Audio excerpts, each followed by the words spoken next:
Good morning दोस्तों, कैसे आप लोग? आई हो अच्छा ही हूँ। गुड मॉर्निंग भाई, गुड मॉर्निंग, गुड मॉर्निंग। जय श्री राम, जय श्री राम, जय महाकाल, भारत माता की जय। जैसे कि दोस्तों, हाँ हाँ वह पता है भाई, किस तरह से पुलिस वालों ने मारा है मेरे भाई लोग को। मुझे भी दर्द है, ऐसा नहीं है कि मेरे को दर्द नहीं है। As a teacher, as a भाई, एज ए दोस्त, मुझे भी उस चीज़ को फील हो रहा है। जिस टाइम आप लोग लाठियाँ खा रहे थे ना, उस टाइम भी हम चैन से नहीं बैठे थे। मैं क्या ही बोलूँ इस सरकार के बारे में, कुछ नहीं बोल सकता मैं। बस अगर मैं इनके बारे में बोलता हूँ तो भी अपना ही लॉस है, अपना देश का बदनामी है। ठीक है, बस इतना ही महसूस कर सकते हो कि नेक्स्ट टाइम 2029 में जब वोटिंग का टाइम आए ना, तो एक एक वोट सोच के डालना। और अगर उस टाइम इलेक्शन कमीशन या कोई भी इंटरफेयर किया और हमारे मत को देने से या हमारा मत को बर्बाद करने में कोई भी जुड़ा, तो उस टाइम एक्शन लिया जाएगा।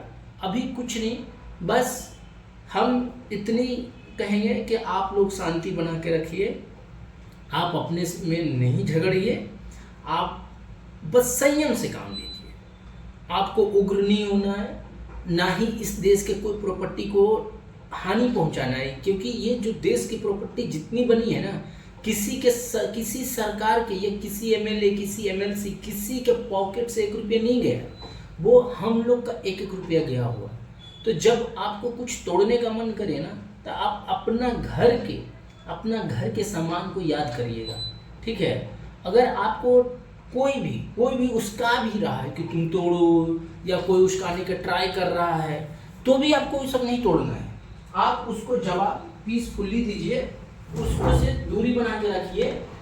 ठीक है, बस वीडियो बनाइए, वो वीडियो सोशल मीडिया पर चलाइए कि ये कौन प्रोपेगेंडा चला रहा है जो हमारा प्रोटेस्ट को बदनाम करने का ट्राई कर रहा है, हमें हर टाइम सरकार के नज़रों में नीचे गिराना चाह रहा है। हमारा देश का असली देशद्रोही वही है जो हमारे देश के नाम बदनाम कर रहा, हमें हिंदू होने का मतलब ये गिल्ट फील करवा रहा है, हमें हर टाइम हिंदू, मुस्लिम, सिख, ईसाई में बांटने का ट्राई कर रहा है। कोई उच्च जाति, कोई नीच जाति करके हमें बांटने को ट्राई कर रहा है। अगर वो लोग मिले तो उसे अच्छे से इलाज करो, अब बाकी किसी से कोई मतलब नहीं है। हमें सरकार से बस एक ही रिक्वेस्ट है कि आप बस एक मंत्री का रिजाइन ले लो। एक मंत्री का रिजाइन लेने से आपकी सरकार गिर नहीं जाएगी, आपकी सरकार चलेगी। हम लोग आपको बहुत उम्मीद से प्राइम मिनिस्टर बनाए हैं, बहुत उम्मीद है आपसे। और ऐसा नहीं कि आप काम नहीं कर रहे हो, आप काम भी बहुत अच्छे कर रहे हो, मुझे आपका काम से शिकायत नहीं है। बट हाँ, एज ए आप एक गार्जियन हो, जैसे हमारे घर में एक गार्जियन होते हैं, वैसे आप देश के एक गार्जियन हो, हम सब के गार्जियन हो। अगर और गार्जियन है, ऐसा कोई नहीं है कि हर आदमी पूरा 100% परफेक्ट होता है, गलतियां हर लोग से होती है। आपका सिस्टम में भी गलती हुआ है, और हमें ये भी पता है कि आपने गलती नहीं करवाया, आपका दूसरे मंत्री ने गलती करवाया। तो क्यों ना उस गलत इंसान को आप बाहर उठा के फेंक रहे हो। और दूसरी बात, आप सोच रहे हो कि अरे फर्स्ट टाइम गलती है तो संभाल लेंगे, ये फर्स्ट टाइम की बात नहीं है ना सर।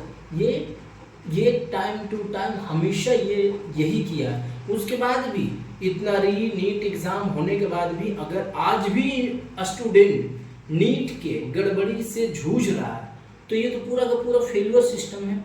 वो उनसे संभल ही नहीं रहा सिस्टम, और उस डिपार्टमेंट में जो काम कर रहा है ना, उससे संभल रहा है। तो सीधी सी बात है, आप एक्शन ले लो, और एक्शन लेने के बाद सीधी उसको निकाल दो वहाँ से। तो अगर वो निकल भी गए तो आपको क्या दिक्कत है सर, आप तो हो ही सरकार में। तो बस मैं यही बोलना चाहूँगा कि आप बस सर प्लीज़, हम आपसे हाथ जोड़ के रिक्वेस्ट करते हैं, हम आपके बच्चे हैं, हमें आप बख्श दो, शिक्षा में सुधार दो। अगर हमारी शिक्षा अच्छा रहेगी, हमारी शिक्षा व्यवस्था अच्छा रहेगी, हम अपना योगदान अपने देश के लिए देंगे। हमारा देश क्यों ना चाइना को बीट कर सकते हैं टेक्नोलॉजी में, क्यों ना हमें टैलेंटेड हैं हम लोग, हम मेहनती हैं, हम कुछ भी कर सकते हैं। तो जब हम कर सकते हैं तो करने का अवसर तो दो सर। क्यों हमें बार बार एहसास दिलाया जाता है कि हम इंडियन हैं, हम कुछ नहीं कर सकते, हम हमारा देश करप्शन से भरा हुआ है, हम गरीब हैं, हम ये है वो है। हर चीज को क्यों झेलूंगा? आप सही से काम करवाओ, हम लोग रेडी हैं। और ये देखो, ये साला कल्लू को मैं एज ए टीचर मैं किसी को बदतमीजी या गाली नहीं दे सकता, बट मैं ये कह सकता हूँ कि कल्लू बहुत खराब है। ये जो धर्म के नाम पे ये अपना एजेंडा चलाता है ना, इसको धरो, इसको खूब पीटो। अगर मिल गया ना तो इसको भूत बना दो। ये कल्लू को ये क्या किया है? ये बोलता है अपने आप को, आज तक अगर तुम इतना टैलेंटेड था, जैसे स्काई रूट का फाउंडर, अभी क्या कितना हम लोग को प्राउड फील हो रहा है कि हमारे देश के प्राइवेट कंपनियां भी हम चांद पर मतलब चांद पे काम कर रहा है। ये क्या कर रहा है? ये बस हिंदू मुस्लिम सिख ईसाई में बांटने का काम कर रहा है, धर्म जाति के आधार पे बांटने का काम कर रहा है, जिसका इम्पैक्ट सीधा सीधी हमारे सेना में पड़ रहा है, हमारे देश के अंदर पड़ रहा है। जो हम एक दूसरे को एक दूसरे नीचा भाव से देखते हैं। अगर एक दूसरे मर रहा है तो मैं उसको मरने छोड़ के भाग जाता हूँ, एक दूसरे को पीट रहा है हम पीटने छोड़ दे रहे हैं। क्यों? क्योंकि हम सोचते हैं चाहे तुम मुस्लिम हो, तुम हिंदू हो, तुम ब्राह्मण हो, तुम चमार हो, तुम ये हो वो हो, हम इस आधार पे छोड़ के उसको भाग जा रहे हैं। क्या यही है हमारा देश? आज देखो जंतर मंतर पे तुमने इतने लाठियां बरसाए, इतने कुछ किए, फिर भी हर हमारे भाई लोग वहां पे बैठे हुए हैं।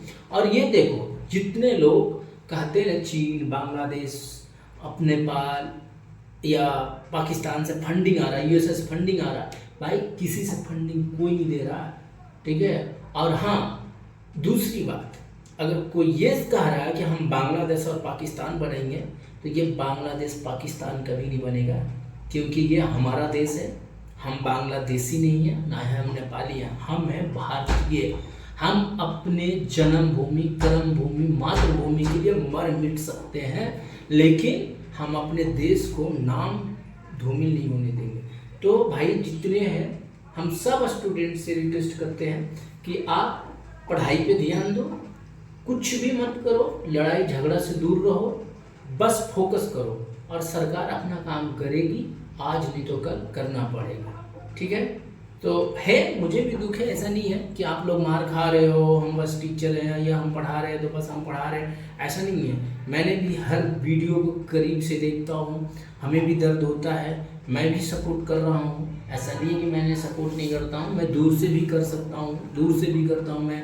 जैसे कितने लोग बोला कि फंडिंग और चाइना से आता है, कल देखा था ना, चाइना से फंडिंग आता है कि हम जैसे लोग उसको खाना पीना हर चीज़ का सपोर्ट कर रहे हैं। तो कोई अगर बोलता है तो मुद्दा भटकाने के लिए कर रहा है ये सब। आप लोग भटको मत, आप अपने प्रोटेस्ट पर फोकस दो, आपका जो एम है वो उसके लिए आप लड़ो, मुद्दा से भटको मत। अगर कोई हुड़दंगई कर रहा है या कोई आपका प्रोटेस्ट में असामाजिक तत्व आ गए हैं, उसको बाहर निकाल के फेंको, बट प्रोटेस्ट में लड़ाई मत करो।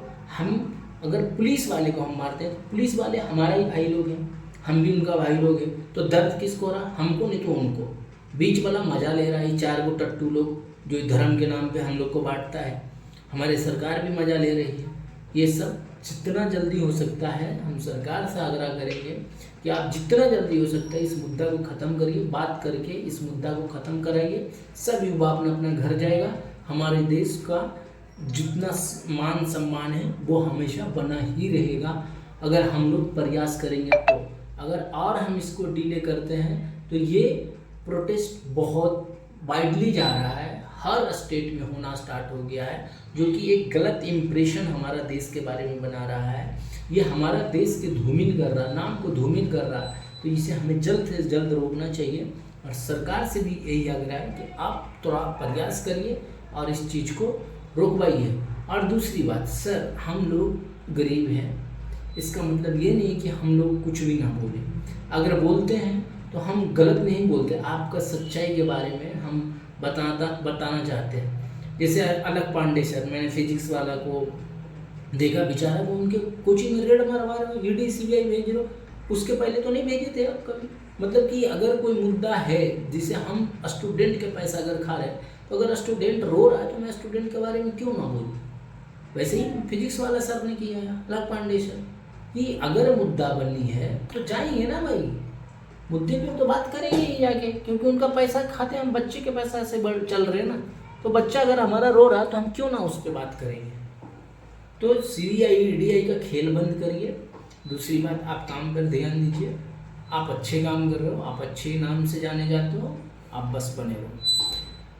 भाई बस आज के लिए इतना ही, हम भी हैं, क्योंकि मैं इसलिए इस मुद्दा को उठाया क्योंकि हम लोग करेंट अफेयर पढ़ रहे हैं। तो हम करेंट अफेयर में यही पढ़ते हैं कि हमारा देश में क्या चल रहा है, हमारा देश के बाहर क्या चल रहा है, हम उस अपडेट के बारे में जानना चाहते हैं। उस अपडेट से रिगार्डिंग कौन सा क्वेश्चन है जो कि हमारे एग्जाम पॉइंट ऑफ व्यू से अच्छा है, मैं उस पॉइंट पे हम लोग डिस्कस करते हैं, उसको याद रखते हैं, ताकि वो क्वेश्चन हमारा एग्जाम में आए और उसको आंसर करें। इसलिए मैं बस इंट्रोड्यूस कराया कि हमारा देश दुनिया में कैसे क्या चल रहा नहीं चल रहा, ठीक है। और हम ज़्यादा पॉलिटिक्स जानते नहीं, और ना ही मुझे कोई ज़्यादा पार्टी पॉलिटिक्स से मतलब है। हम किसी पार्टी को सपोर्ट भी नहीं करते, हम अप्रिशिएट करते हैं सही जो करता है उसको भी, और जो गलत करता है मैं उसको आईना दिखाने का भी काम करता हूँ। और मुझे इस पार्टी पॉलिटिक्स से कोई मतलब नहीं है, ठीक है। लास्ट क्लास की तरह इस क्लास में भी हम 22 जुलाई 2026 के करेंट अफेयर को टॉप MCQ के डिस्कस करेंगे। आज मैं 22 जुलाई को क्यों पढ़ा रहा हूँ, क्योंकि मैंने 22 जुलाई का सेशन का वीडियो कल नहीं डाल पाया, इसलिए मैं 22 जुलाई और 23 जुलाई दोनों का वीडियो 1 by 1 करके डाल दूंगा, ठीक है। क्योंकि मैं कल थोड़ा अपना वही सब डिस्टर्बेंस के कारण मैंने क्लास नहीं ले पाया, क्योंकि मैं पूरा अपसेट हो गया था, इसलिए मुझे पढ़ाने का कल बिल्कुल भी नहीं किया, इसलिए मैंने स्किप कर दिया। बट अब कंटिन्यूसली वीडियो आएगा, तो आप बस बने रहिए क्लास में।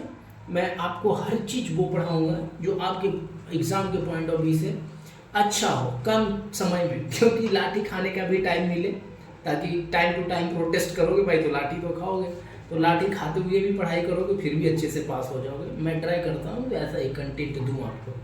तो जैसे मैंने कोई बताया कि 22 जुलाई का आज 22 जुलाई 2026 का करेंट अफेयर को हम डिस्कस करने वाले हैं, जो कि हमारा जो एग्ज़ाम के पॉइंट ऑफ व्यू से 100% एग्ज़ाम एक्सपेक्टेड टॉपिक रहता है, और ठीक है, जिसमें कि मैं बहुत सारे टॉपिक को कवर करता हूँ जो कि एग्ज़ाम पॉइंट ऑफ व्यू से मतलब ज़्यादा ही इम्पोर्टेंट होता है, जैसे economy, international relation, science and technology, sports, education, ठीक है।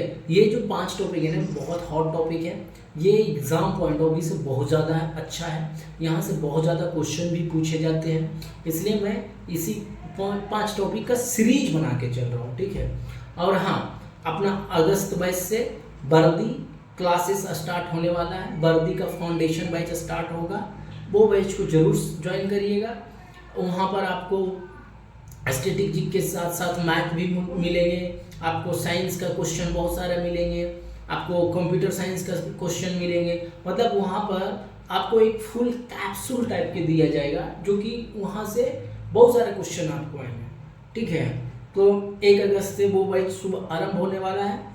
तो जो भी भाई लोग आज हमारे चैनल पे नए हैं, सो प्लीज़ आज चैनल सब्सक्राइब कर लीजिए, बेल आइकन का दबाना मत भूलिएगा, शेयर लाइक ठोकते जाइए, एकदम सिस्टम फोड़ देनी है, ताकि मेरा जो वर्दी बैच लॉन्च होने वाला है अगस्त में, वो आपको सबसे पहले नोटिफिकेशन जाए और आप एक भी सेशन ना मिस करें। इसके लिए आप अभी तुरंत जाके बेल आइकन को दबाइए, ठीक है। दबाइए दबाइए दबाइए, इतना भी मत दबाइए कि बेल आइकन ही टूट जाए, तो आप थोड़ा धैर्य रख के ही दबाइएगा, ठीक है। सो जैसे कि मैंने बताया कि ये सारे टॉपिक सब अभी सभी कम्पिटिटिव एग्ज़ाम में आते हैं, तो यहाँ से ही क्वेश्चन आता है। तो मैंने कुछ एग्जाम का नाम एग्जाम्पल के तौर पर दे दिया, जैसे SSC CGL है, CHSL, MTS, GD, railway NTPC, group D, banking PO, clerk, UPSC, prelims of and state PCS के लिए सबसे संभावित प्रश्न आते हैं यहाँ, ठीक है। सो अब बिना ज़्यादा समय लेते हुए हम अब बढ़ते हैं अपना फर्स्ट क्वेश्चन की ओर, जो कि आज 22 जुलाई 2026 के टॉप MCQ का बेहतरीन क्वेश्चन है, जिसको आने की संभावना बहुत ही ज़्यादा है, तो इसको ध्यान में रखिएगा। और दूसरी बात, आज मैं फिर ट्रैक करूँगा कौन भाई लोग या बहन लोग आज का करेंट अफेयर का किंग या क्यून बनते हैं। ठीक है, तो इसी के साथ हम अब सुबह आरंभ करते हैं। हमारा फर्स्ट क्वेश्चन है, WTO के अनुसार भारत के 2047 तक विकसित राष्ट्र बनने के लक्ष्य के सामने सबसे बड़ी चुनौती क्या बताई गई है। जो क्वेश्चन है मेरा, WTO ठीक है, WTO एक ऑर्गेनाइजेशन है जो इंडेक्स तैयार करता है कि कौन सा राष्ट्र कब मतलब डेवलपमेंट कैसा, उसका डेवलपमेंट चल रहा क्या है नहीं, अर्थव्यवस्था के बारे में वो बताते हैं। तो WTO के अनुसार भारत के 2047 तक विकसित राष्ट्र बनने के लक्ष्य को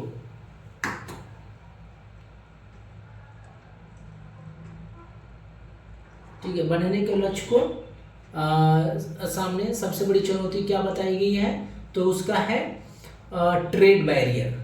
इसका ऑप्शन है बी। इसका ऑप्शन क्या है भाई, बी। इसका ऑप्शन क्या है, बी। ठीक है, क्या बताया गया है, ट्रेड बैरियर, व्यापारिक बाधाएं। ठीक है, ट्रेड बैरियर। तो ट्रेड बैरियर क्या होता है, जो हम ट्रेड करते हैं। ट्रेड मतलब कि अगर हमारा वस्तु, हमारा प्रोडक्ट एक देश से दूसरे देश में जाता है तो उस पर ट्रेड मतलब टैक्स वगैरह लगता है। ठीक है, और हम ट्रेड करते हैं, जैसे कि अब हम अपना या कोई भी प्रोडक्ट खरीद रहे हैं, जैसे कि हम कच्चा तेल ही खरीदते हैं, पेट्रोल डीजल, तो उसमें हम क्या करते हैं कि यूएस में हमारा जो रुपया है हर जगह नहीं चलता है, हमारा रुपया इंडिया में ही चलता है। तो अपना करेंसी हम डॉलर में देते हैं। ठीक है, तो डॉलर के थ्रू हम उसको जो भी जिस कंट्री में हम जो सामान खरीदे उसका पैसा हमें पे करना, तो हम डॉलर में पे करते हैं। ठीक है, तो ट्रेड है, वो हम ट्रेड करते हैं उसके साथ, तो वो ट्रेड बैरियर है। ठीक है, सो इसका ऑप्शन क्या है, बी। इसका ऑप्शन क्या है, बी। ठीक है, सो WTO के अनुसार भारत की अर्थव्यवस्था मजबूत बनी हुई है, लेकिन वैश्विक व्यापारिक बाधाएं 2047 तक विकसित भारत बनने के लक्ष्य को प्रभावित कर सकती है। ठीक है, 2047 तक विकसित में मतलब जो हमारा अर्थव्यवस्था तो मजबूत बनी हुई है, लेकिन जो ग्लोबल लेवल पे हमारा मतलब कि ट्रेड है या हम व्यापार करते हैं, वो 2047 तक विकसित राष्ट्र बनने के लिए प्रभावित कर सकती है। ठीक है, सो अब हम बढ़ते हैं अपने नेक्स्ट क्वेश्चन की ओर। क्वेश्चन नंबर 2, WTO का मुख्यालय कहाँ स्थित है भाई, तो ये तो सबको पता है, जिनेवा में है। ठीक है, तो ये क्वेश्चन भी MBBI है, ये स्टैटिक जीके के तरह आएगा। ठीक है, तो हमारा जो सेशन चलता है ना, स्टैटिक जीके और अपना इसका करेंट अफेयर दोनों मिक्स हो के रहता है। ठीक है, तो जो और मैं ये क्वेश्चन को इस टाइप से लेता हूँ कि जो भी टॉपिक करेंट अफेयर में आता है उसका मैं हिस्ट्री के बारे में भी बताता हूँ, ताकि वो स्टैटिक जीके में भी क्वेश्चन आए तो आप उसको आंसर कर सकते हो। ठीक है, तो अब हम बढ़ते हैं अपने नेक्स्ट क्वेश्चन की ओर। Question number 3। आज का तीसरा क्वेश्चन है, वर्तमान में WTO की महानिर्देशक डायरेक्टर जनरल कौन है, तो इसका ऑप्शन होगा सी, गोंजी ओकोजो इलेवा। ठीक है, इसका ऑप्शन क्या होगा, सी। इसका ऑप्शन क्या होगा, सी। ठीक है, ये MBBI है भाई, ये ध्यान रखिएगा। ठीक है, ये भी क्वेश्चन MBBI है, इसको भी ध्यान रखिएगा। सो अब हम बढ़ते हैं अपने नेक्स्ट क्वेश्चन की ओर। Question number 4, strait of Hormuz मुख्य रूप से किस कारण से वैश्विक रूप में महत्वपूर्ण है, तो आपने अभी जैसे कि देखा होगा कि ईरान, इजराइल और अमेरिका तीनों ने फाइट किया, जो कि पूरा देश को हिला के रख दिया, पूरा देश इस युद्ध से इम्पैक्ट हुआ। ठीक है, तो ये MBBI क्वेश्चन है, क्योंकि आने वाले एग्जाम में अभी आपको कई बार देखने को मिल सकता है, इसलिए इसको ध्यान में रखिएगा। सो स्टेट ऑफ हॉर्मुज मुख्य रूप से किस कारण से विश्व में महत्वपूर्ण है, तो इसका ऑप्शन होगा बी। इसका ऑप्शन क्या होगा, बी। इसका ऑप्शन क्या है भाई, बी, वैश्विक कच्चे तेल का परिवहन। जैसे कि मैंने अभी बताया कि 20% जो कच्चा तेल का परिवहन होता है वो स्ट्रेट ऑफ हॉर्मुज के होते हुए पार करता है, 20%। ठीक है, 20% जो होता है तेल वो स्ट्रेट ऑफ हॉर्मुज से होते हुए आता है। तो जैसे कि अभी देखे थे आप कि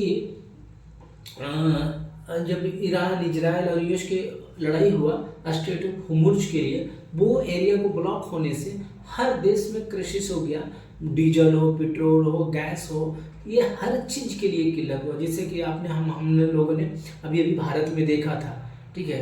तो भारत में मैंने क्या देखा था कि तेल की किल्लत के कारण अभी सभी चीज़ ठप पड़ गया था। तेल नहीं आ रहा था, पेट्रोल का हमें मिलना बंद हो गया था पेट्रोल पंप पे, गैस की महंगाई हो गई थी, ये सारी चीज़ें हो रहा था, ठीक है। सो अब हम पढ़ते हैं नेक्स्ट क्वेश्चन की ओर। Question number 5, strait of Hormuz किन दो देशों के बीच स्थित है? स्ट्रेट ऑफ होर्मुज किन दो देशों के बीच है? तो इसका भी ऑप्शन होगा, ये भी भाई स्टैटिक जीके में आ जाएगा, ठीक है, ये भी स्टैटिक जीके में आ जाएगा और ये भी क्वेश्चन 100% आने की संभावना है, ठीक है। तो इसका आंसर होगा बी, ईरान ओमान। इसका ऑप्शन क्या होगा भाई? बी। इसका ऑप्शन क्या होगा? बी। क्वेश्चन नंबर 6, होर्मुज क्षेत्र में तनाव बढ़ने का भारत पर सबसे अधिक प्रभाव किस क्षेत्र में पड़ा था? तो जैसे कि मैंने अभी बात कर रहा था कि कच्चा तेल को आयात पे पड़ा था, कच्चा तेल आना बंद हो गया था, तो इसका भी ऑप्शन होगा बी, ठीक है। इसका भी ऑप्शन होगा भाई बी। अब हम अपने देखते हैं नेक्स्ट क्वेश्चन की ओर।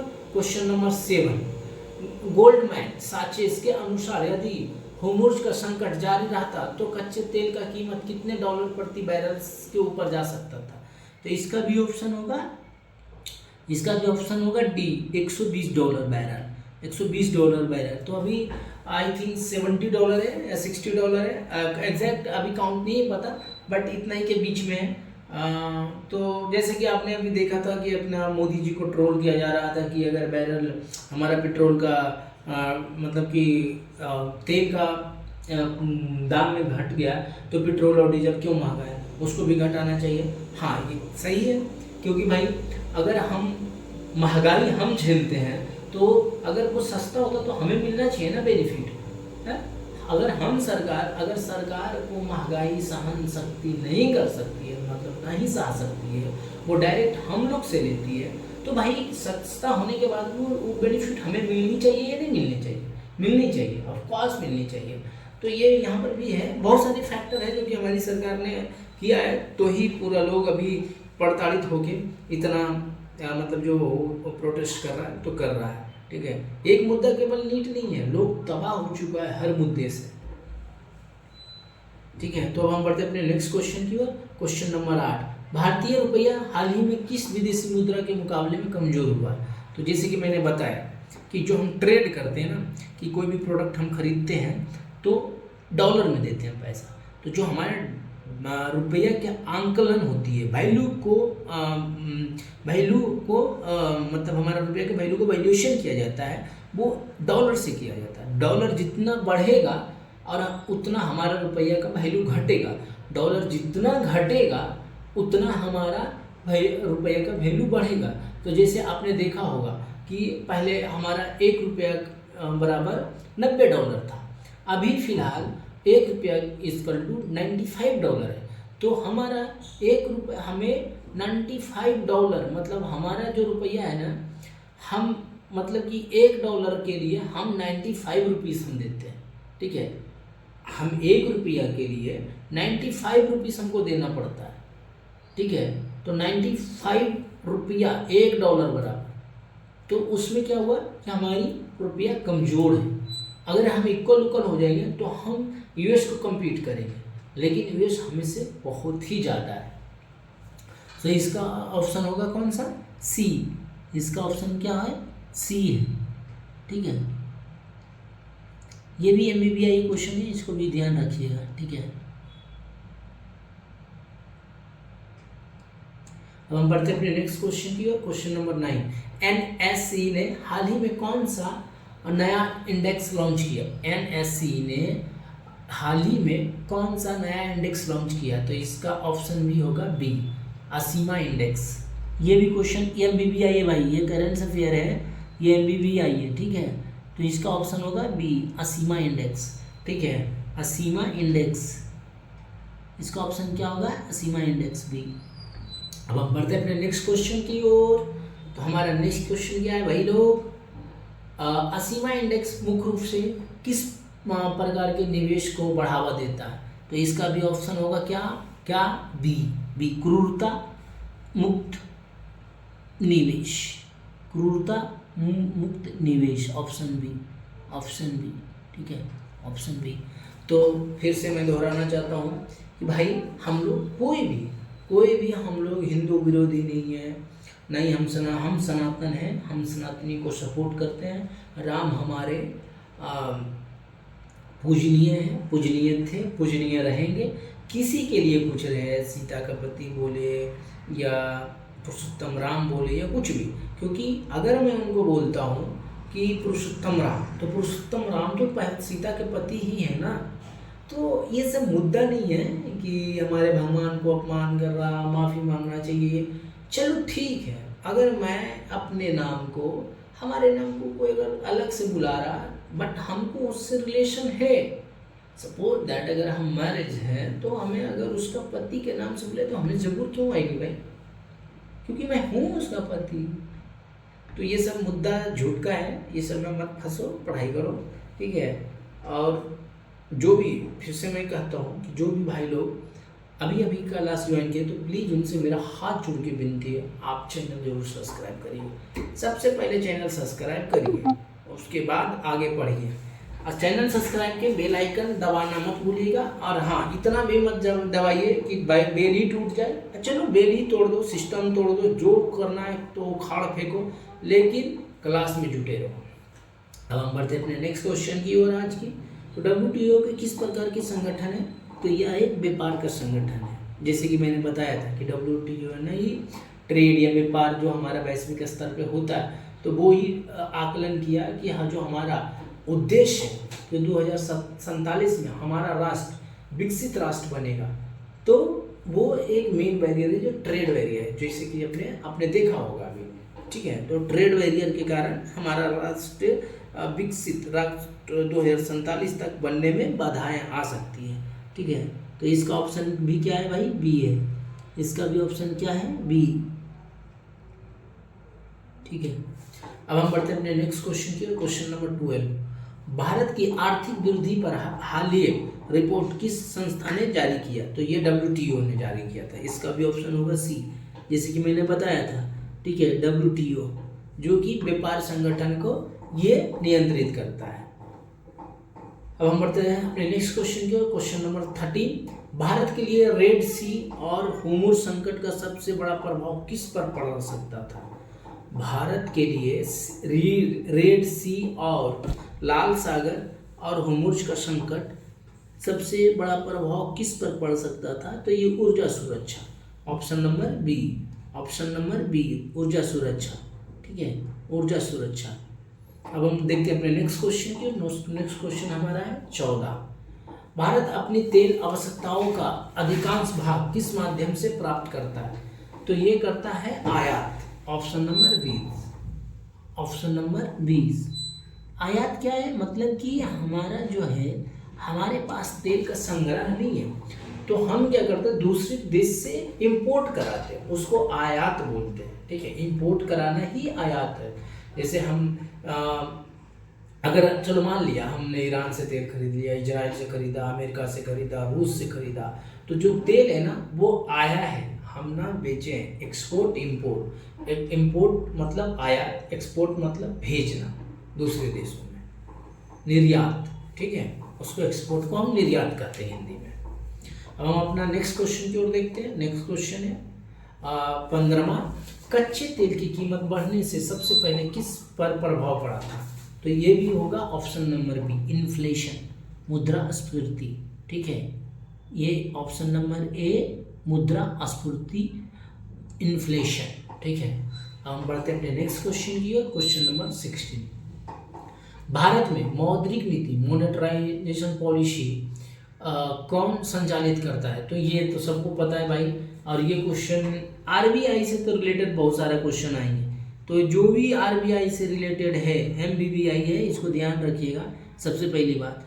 और RBI रिलेटेड जितना भी क्वेश्चन आ रहा है, बहुत ज़्यादा क्वेश्चन RBI से पूछा जाएगा, ठीक है।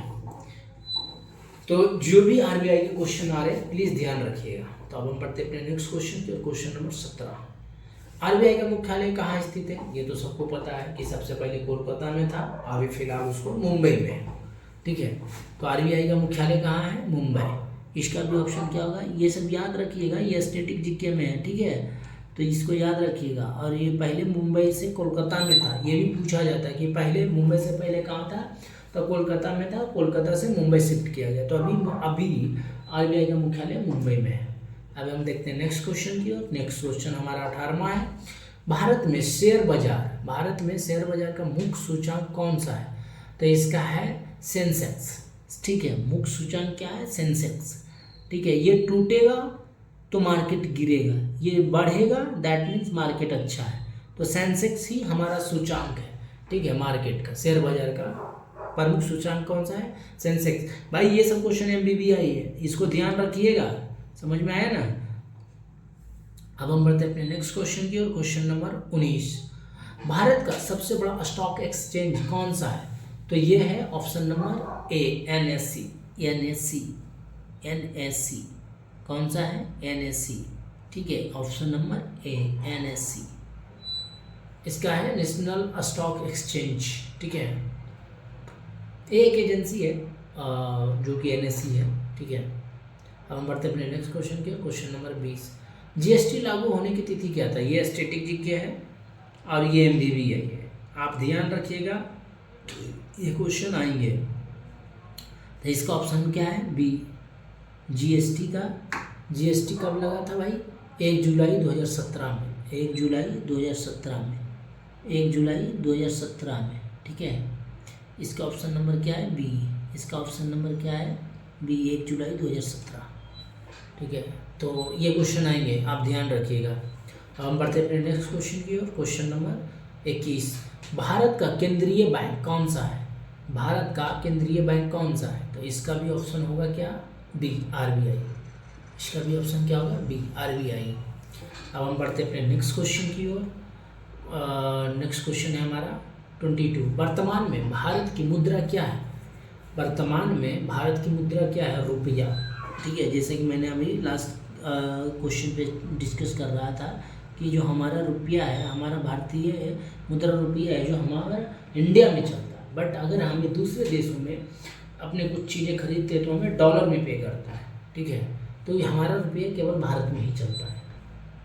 अब हम बढ़ते हैं नेक्स्ट क्वेश्चन की ओर। क्वेश्चन नंबर 23, डब्ल्यूटीओ का पूर्ण रूप क्या है, डब्ल्यूटीओ का मतलब फुल फॉर्म क्या है, तो इसका ऑप्शन है ए, इसका ऑप्शन क्या होगा भाई, बी, इसका ऑप्शन क्या होगा, A, world trade organisation, world trade organisation. तो जैसे कि आपने पहले भी सुना होगा, मैं फिर से कहता हूँ कि भाई आप पढ़ाई पे ध्यान दो, शुरू से अंत तक क्लास में बने रहो, शुरू से अंत तक क्लास में बने रहो, आपको लिखने की ज़रूरत नहीं है, आपको free of cost note provide किया जाएगा, आज की क्लास हो, आने वाले क्लास हो, पिछले क्लास हो, बस क्लास के नाम बता देना, आप अपना ईमेल आईडी आप हमारे कमेंट बॉक्स में ड्रॉप कर दो, मैं आपको कांटेक्ट करके पीडीएफ भेज दूंगा।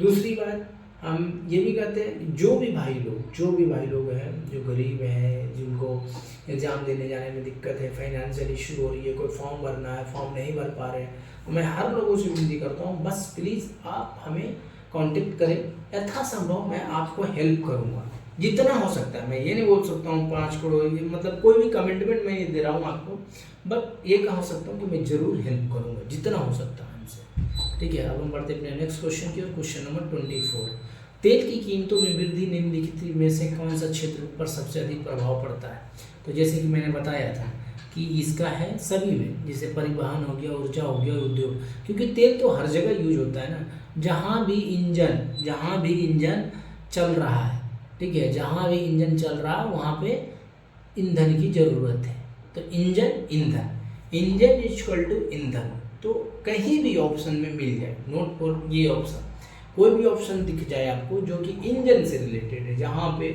चलता है, कुछ कामें हो रही है, तो वहाँ पे ऊर्जा का खपत होती है जिसमें कि हमें तेल ही लगता है, तो ये ध्यान रखिएगा।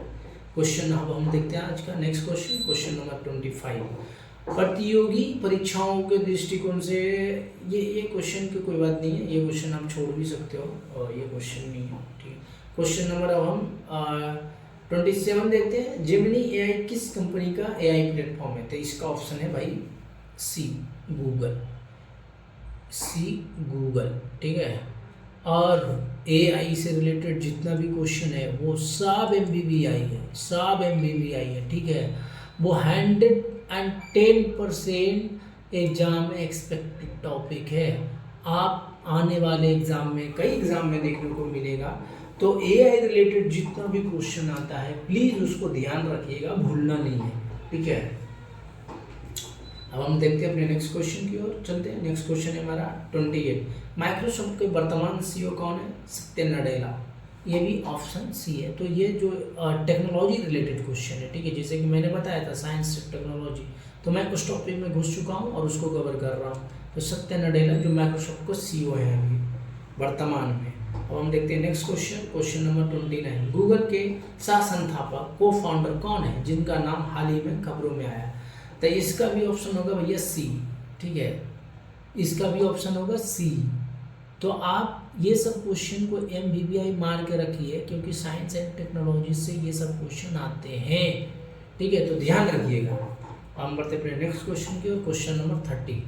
नेटफ्लिक्स ने अपने वरिष्ठ अधिकारियों के लिए किस कौशल पर विशेष जोर दिया है? नेटफ्लिक्स ने अपने वरिष्ठ अधिकारियों के लिए किस कौशल पर विशेष जोर दिया है? तो इसका ऑप्शन होगा बी, AI फ्लुएंसी। जैसे कि मैंने बताया कि अभी AI का ट्रेंड है, अगर AI से जो पीछे छूट गया वो बहुत ज़्यादा पीछे छूट जाएगा इस वर्ल्ड में। तो AI रिलेटेड जो भी क्वेश्चन है आप ध्यान रखिएगा, यह 110% एग्जाम में आने वाला टॉपिक है, ठीक है। अब बढ़ते अपने नेक्स्ट क्वेश्चन के, क्वेश्चन नंबर 31। मेटा किस क्षेत्र की प्रमुख कंपनी है? मेटा किस क्षेत्र की प्रमुख कंपनी है? तो इसका भी ऑप्शन होगा बी, इसका भी ऑप्शन क्या होगा? बी, इसका ऑप्शन क्या होगा? B, social media and AI।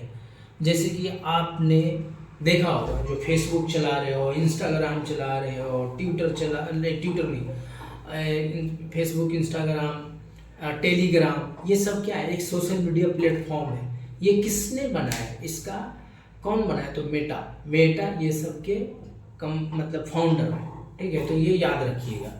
ये सब अगर पूछा ना कि इंस्टाग्राम किसका है, इंस्टाग्राम हो गया, ट्विटर, फेसबुक हो गया, टेलीग्राम हो गया, व्हाट्सअप हो गया, ये सब किस कंपनी का प्रोडक्ट है? तो ये मेटा की है, ठीक है।